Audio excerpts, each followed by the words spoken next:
Wait, come back over a little bit, Russ. Okay, there. I was trying to get you on center. Is it level? Is it even? We're all Yeah. close to each other.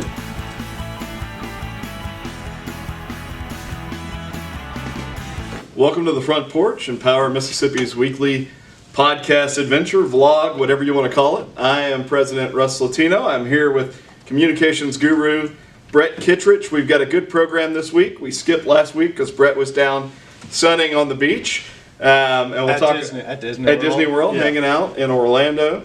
We'll talk a little bit about that. Thank you, Work, for that. So we're going to talk a little bit about the State Policy Network Conference, which occurred last week in Orlando.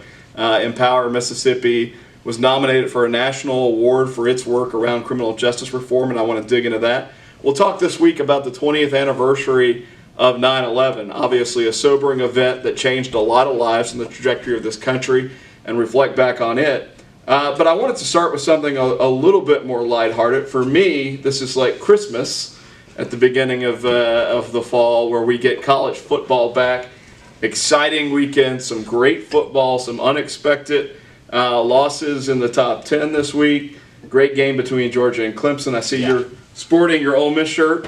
What did you take away from the weekend? Yeah. I thought we were all going to be wearing polos supporting our alma maters, our favorite team. I think the first takeaway was just happy to be back, to have some sense of normalcy.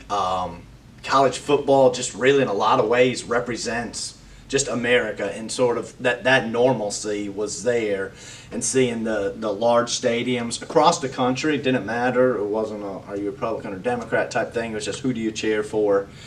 People were out, and so love to see that. I mean, love to see things like, the Georgia-Clemson game, to have some good first week games. Obviously, Ole Miss and Louisville, as far as we're concerned, was of interest and beneficial.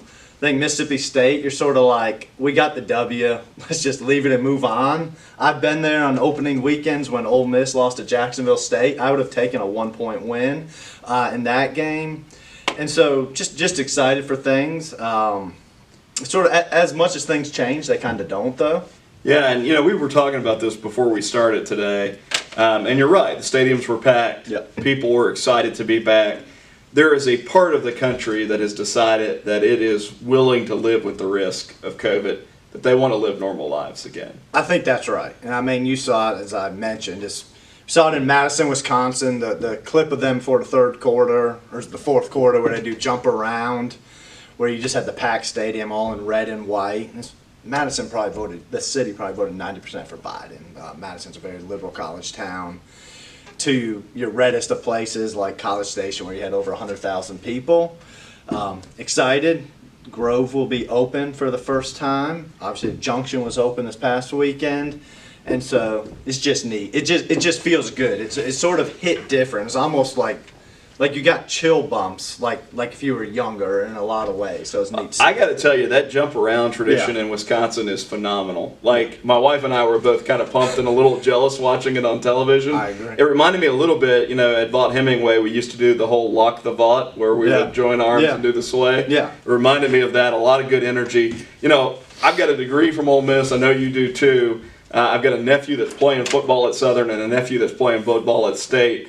And so I've had to become this sort of diplomatic football guy in Mississippi. You're such a politician. Well, no, it's a byproduct of my nephews and not politics at all. But I will say, Mississippi State obviously pulled out a game that looked like they were going to lose. Just take it. USM is still in a rebuilding process, clearly, coming out of that game. But I'm just glad college football is back. Yeah. It's the thing that probably animates us more than anything else during the course of the year. It's sort of middle-aged man Christmas, as I mentioned earlier. So super excited about the season, everything it holds. Ole Miss looked lights out last night. They did. Defense looked good. I think that was sort of the storyline. Defense looked good. So we shall see. We shall see. I mean, you still got the same teams you got to face in the SEC. So it'll be a good September, October. So enough about the things that make us act like little boys. Let's talk about work, what you've been doing over the last week.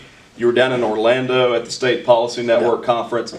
For folks who aren't familiar with it, just talk a little bit about what State Policy Network is. Sure. Well, State Policy Network is an organization that brings together groups like Empower, which are state-based. I mean, think tanks is the old-fashioned word, but basically organizations that promote public policy, work on public policy at the state level.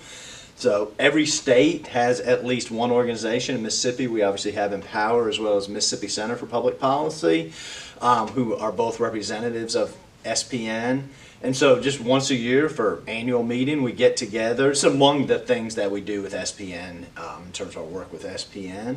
But we get together for an annual meeting where we're able to network, share ideas, talk about the last year, talk about the year coming up. So just a great chance to meet with your peers.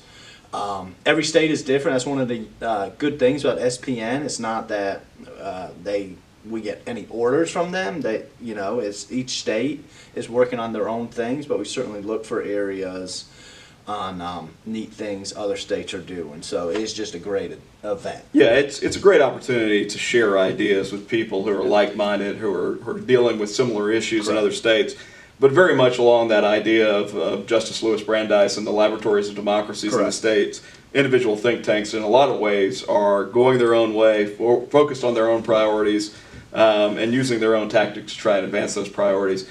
SPN provides sort of a facilitation of the ability to share those ideas, and it's exciting. One of the things that was cool this year is that Empower was one of 3 state-based think tanks that were nominated for a Best Issue campaign, and ours was around criminal justice reform. We called it our Second Chances campaign. An awful lot of communications that was done. Sure. Tell us a little bit about, one, what it means to be nominated for that, and 2, talk a little bit about the work that you and Joanna Holbert and our team did really to push this issue campaign. Sure. As you said, one of 3 groups nominated for Best Issue campaign. Did not win, I guess. We'll start with that. Illinois Policy for their good work in killing the attempt to institute a progressive income tax in Illinois. Lots of good stuff, but sort of one of those cliche things. Happy to be nominated, happy to be recognized. I mean, our team, as we know, put a lot of work into not just the government affairs side, obviously, but certainly the communication side and talking to people, saying, what are the issues? What did you struggle with coming out of prison, or what led you to prison? And just trying to see those people for who they really are, rather than maybe the statistic that we might have of people. So I mean, we probably had over a dozen stories during the course of the session on a wide variety of people from all over the state. And just really, like I said, put a face on policy. We've talked about this before. I mean, policy is about people, right? And so that's what our work is for people. And so it's just neat to be recognized for that work. Neat to see the way it can change lives. One, if you looked at the over dozen stories in this space, a ton of video production that we did in this space to tell stories and do explainers. A ton of radio and television interviews, a couple hundred media hits over the course of the session to really push parole reform. Sure. All of that stuff came together with what I think was a good government affairs effort to make sure that legislators kind of knew the issue, understood why it was important, how it would benefit them and their district. Ultimately, that yielded a public policy victory, but also a recognition by the State Policy Network that our shop had done a good job of putting all those sort of component pieces together. We talked a little bit about stories in that context. Obviously, that's something that we've focused on, is sort of elevating the voices of people who are affected by public policy. You've recently told what I think is a pretty unique story, actually a couple. Michael Moore, who we've talked about in the past, who's one of the first people, if not the first person, that was released under the parole reform that we worked on. And then this past week, a really cool story about a lady named Julie Kretcher. I wonder if you wouldn't share a little bit about why you told that story and kind of what you learned from getting to know her. Yeah, I think it's interesting when you really get, as I was saying, when you really get to know people and can dive into their stories and sort of hear, what it was like for them growing up. And sort of, most people don't just end up in prison, right? There's a path that leads them to that place that often is beyond their circumstances, or that certainly things that make it more challenging. Julie had bad influences in her life. Her parents were divorced. Her mother spent most of her time working. Followed an older crowd that was into drugs, and she went down that path. I think she said she spent 7 or 8 years. She was addicted to drugs over that time. She spent a year in prison. She had her sister, one of her sisters, watching or raising her 2 kids at the time when she was in prison. She had one sister who was killed in a murder-suicide in a story that got a lot of attention locally. And so just a sort of, I guess, when you say people are kind of dealt a bad hand, she made bad choices. She 100% says that. One of the things she told us that was neat, she's like, the reason, when she talks to her kids, the reason I wasn't raising you, the reason my sister was because of my actions.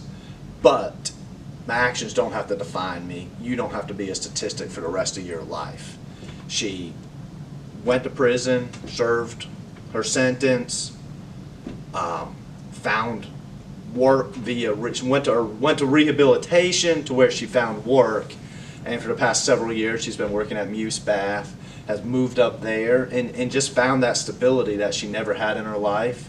She's now married, has her kids at home, and just on the surface, right, you would never know, like, oh yeah, this person was obviously spent time in prison or had a drug addiction problem growing up.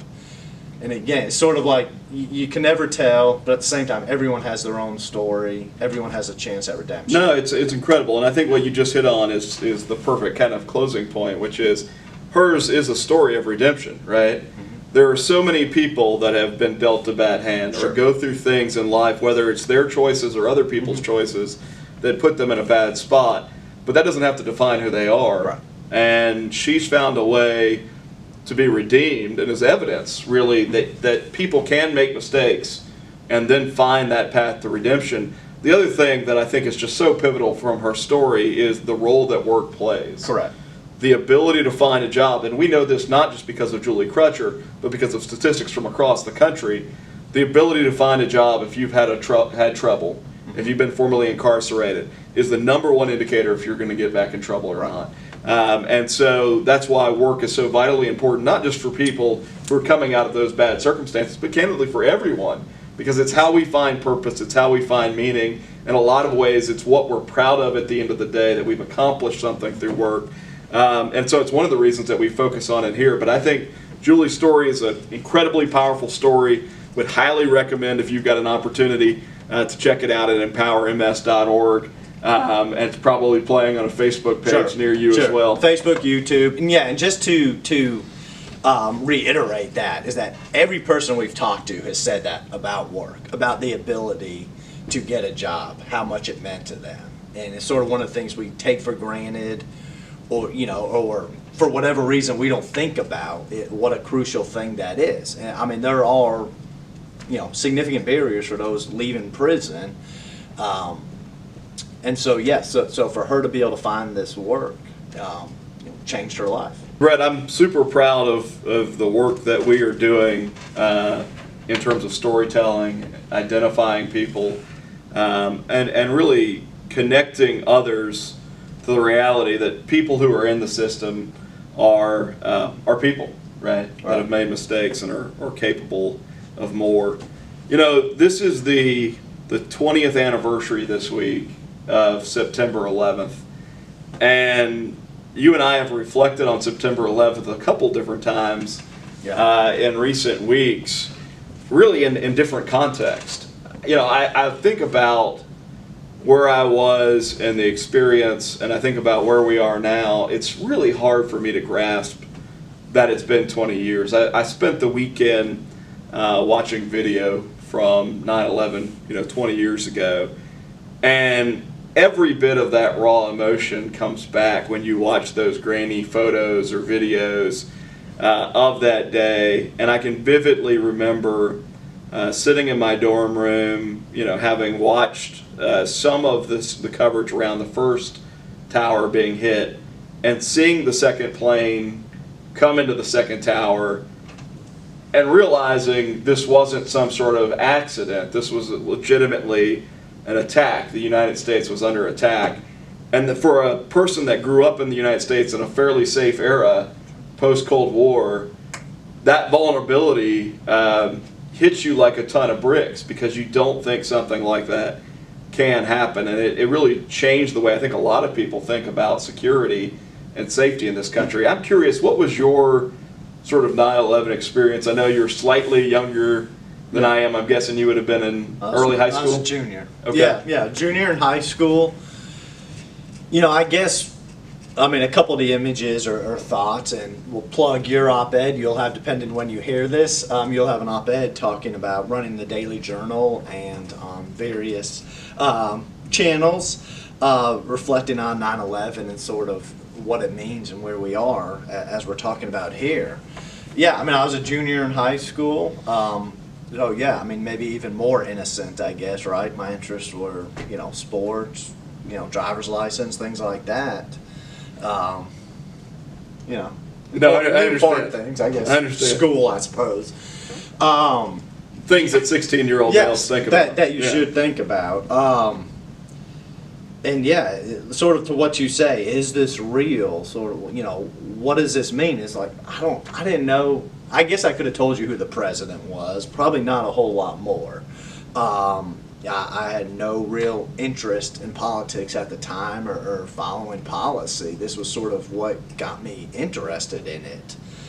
But you know, one of the things that stands out was before 9/11. You know, you saw very few American flags on houses. I remember afterwards, such the rush. Like, there was a huge black market for American flags. They were paying $30, $40, $50 to have a flag. People had flags on trucks or license plates or, you know, obviously on your house. And so that was just sort of a neat thing to say, like, as you like to talk about how we came together, like we never have, and certainly 20 years later, it feels like we couldn't be further apart as a country, right? But to see that moment when we could come together, particularly as a 16-year-old, it's like, okay, we can do this. Well, and so many of those moments for me revolve around President George W. Bush. And Right. I know there are people who don't like him. There are people who probably like him on some things and not on others. I certainly didn't agree with him on all public policy. Yeah. But so many of my sort of good memories of him were how he handled things during 9/11. You know, we've talked about a couple of those stories in the past, but like the Andy Card story, where President Bush is literally reading to a group of elementary kids, and Andy Card has to walk up and whisper in his ear that we've just been attacked. And sort of the resolve of the president to know that he couldn't panic in front of those kids, to finish reading that book, no doubt thinking in his mind, you know, this is a big moment, right? Like, I've got to show a kind of leadership that maybe I didn't even anticipate having to show. And then you fast forward to that, him standing on a rubble pile with his arm around a fireman and that bullhorn, and that just sort of spontaneous moment. It still gives me chills. Where he talks, you know, somebody hollers out, "We can't hear you." And he goes on that riff where he says, you know, soon the people that brought down these buildings are going to hear us. That kind of stuff, I think, did unite the country. I think for a brief moment, people put aside the differences that they had with each other in this country and recognized there was an external threat and there was something worth fighting for and defending in the United States. And I would argue that now we don't need an external threat, right? But we need to recognize as a country that even though there are big differences between the way we think about things, America is an ideal that is worth defending and fighting for. And if there's anything we can take away from 9/11, you know, I pray that we never have another incident like that. But our people are capable of banding together. They're capable of showing that kind of camaraderie and compassion and love for one another. And I think that's what we need as a country. Yeah, right. And to say that unity didn't mean everyone agreed on everything, right? The people who were pro-life did not, you know, or the people who were pro-choice did not all of a sudden agree on that, right? But they agreed, as you talked about, what America is, what it needs to be. Now, I guess that question, you know, was sort of, how do we get there? Is it the fact that things are just so political in a way to where we had that unifying event to where politics were sort of secondary. Now it's almost like politics is just a 24/7 sport, right? I think there's an argument that discomfort breeds unity, and that in a lot of ways we're too comfortable as a country. Like, if you think about the things that we're fighting over right now, the cultural battles that come up every 24 hours, sort of these cycles of outrage in the news, they're relatively trite things, but they suck up so much energy, and they carry with them so much intensity. And I think a part of that is like we're just too comfortable with what we've got, so we have to start all these like small fights, right?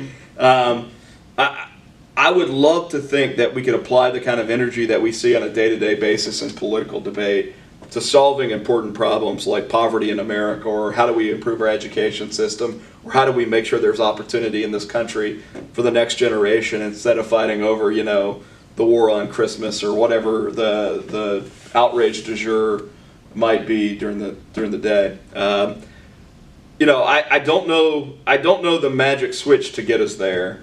I know that this country is capable of more than what it's currently showing. And I think at Empower, we're not trying to change the entire country, but what we are trying to do is to present a vision for a better Mississippi where people don't have to be divided between Democrat and Republican, African American or Caucasian. That doesn't mean we have to agree on everything, but we can agree on the goal, which is a better Mississippi. And I think if people go into that with good faith, there's an opportunity for us to make a real difference. So this is it for this week's Front Porch. Well said. Appreciate you being here. Brett, thanks for being a part of the show again today, and we'll be back next week.